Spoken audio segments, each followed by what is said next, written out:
नमस्कार बंधु स्वागत आपनको दिव्यांशु क्रिएटर्स को। आज मु आपण मानको हबिष डालमा किपरि प्रस्तुत हुए तार प्रणाली मान कहिबी। एथिपई आवश्यक सामग्री होउची 55 तड़ कदली, खंब आलू, कंदमूल, पानी कखारु, सारू, ओऊ, भजा मुग डाली, अदा, तेजपत्र, सुखिला लंका, जीरा, लुड़, गुआ घी एवं लुण। प्रथमे एक पात्र रे आवश्यक अनुसार पानी लेबा। पानी टिके गरम होई आसिले एथिरे कटा परिबा एवं मुग डाली पकाइबा।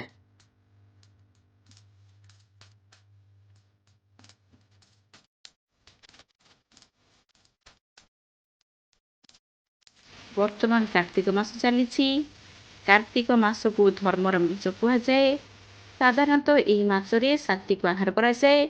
तापरे एथिरे किछि तेजपत्र मध्ये पकाइबा। आवश्यक अनुसार लुण मध्ये पकाइबा।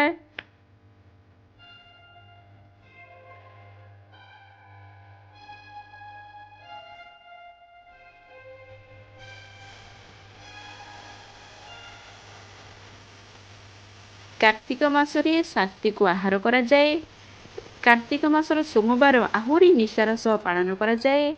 प्रभु धवळेश्वर नाम यह सोमवार पूजा करा जाए। प्रायतः प्रति ओडिया मान घरे 4 पाली कि 5 पाली सोमवार हो नचेत प्रथम कि शेष पाली सोमवार स्वतंत्र भोग लगी हुए। यही भोगरे यही प्रकार डालमा तैयारी हुए। आमर परिवार फुटी आसला परे सेतिरे आमे माने कदली पकाइबा। तापरे गोटे खंड अदा नबा एवं अदा को परिष्कार भाव धोइबा। धोइकी ताकू छेचिबा। छेचिकी डालमारे अदा को पकाइबा।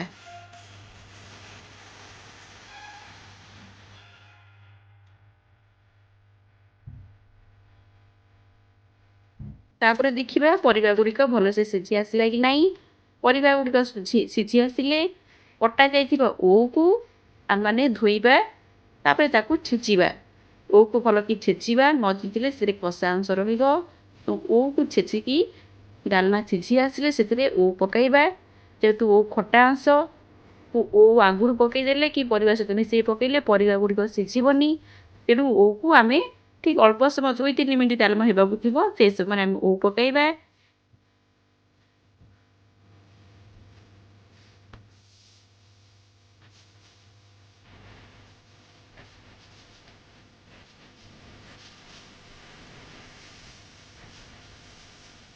तेणु जेहेतु कार्तिक मासर सोमवार धवळेश्वर नारे भोग लगी डालमा सिझी गला परे सेथिरे आमे गोटे चामच गुड़ पकईबा।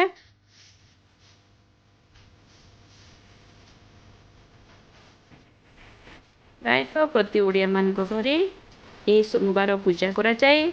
जो माने प्रति पाड़ी करि पारंती नाही तमाने प्रथम कि शेष पाड़ी पूजा करिवे।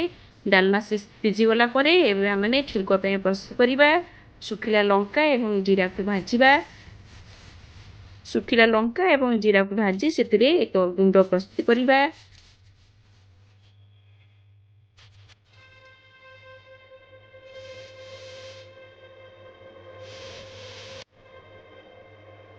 एबे डालमा छुपो करिया पई गुआ घिउ नेबा।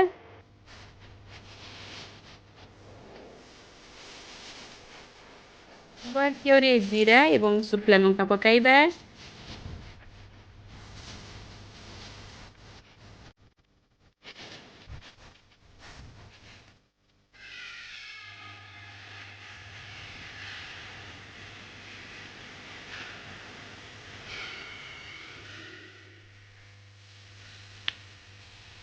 एबे आमे डालमा को बघारी दबा। डालमा एबे प्रस्तुत हो गला। ए हबिष डालमा को आमे कर साला परे अन्न सहित प्रभु धवळेश्वर पाखरे लागि हुए। ए भଳି भाबे हबिष डालमा कार्तिक मासरे स्वतंत्र भाबे पूजा करा जाए। तार प्रस्तुति प्रणाली एही भଳି। आपनको एही डालमा प्रस्तुति किपरि लागिला मतामत निश्चय देबे। एही भଳି भाबे मो सहित जोड़ी होई रहिथांतु। आगोकू आहुरी किछि नुआ नुआ जिंस आपनको देखाइबी। रहुची नमस्कार।